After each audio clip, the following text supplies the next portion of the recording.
Ang bilis talaga ng panahon. Dati, kinikilig ka pa. Pero ngayon, nirarayuma ka na.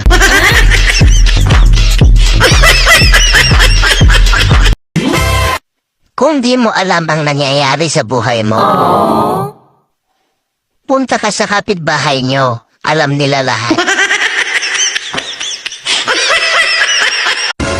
Gusto kong mag-out of town. Wow. Pero yung pera ko, pambili lang ng sardinas na Youngstown.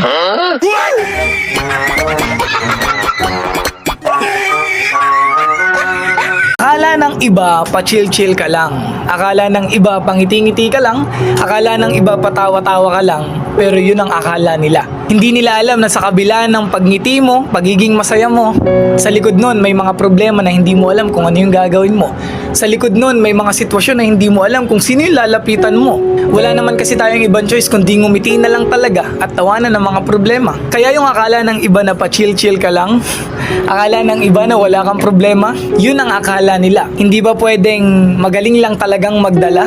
Kasi wala namang option kundi lumaban eh. Kaya ikaw na nanonood, alam ko sa kabila ng pagngiti mo, may mga problemang hindi mo alam kung paano mo susolusyonan. May mga sitwasyon sa buhay mo na hindi mo alam kung sino yung lalapitan. Ngumingiti ka na lang, nagiging masaya ka na lang. Gusto kong sabihin na ipagpatuloy mo yan, maging masaya ka lang, magpahinga ka lang, and then after nun, lalaban ka ulit. Ingat palagi, stay safe. Kahit anong hirap ng buhay, huwag kang susuko. Mga chismosa nga, hindi ka tinatantanan tapos ikaw susuko ng ganun-ganun lang. Gusto mo bang mag-travel kahit wala kang pera? Wow. Mag-conductor ka. Tiyak na marami kang lugar na mararating at libre pa pamasahe, diba?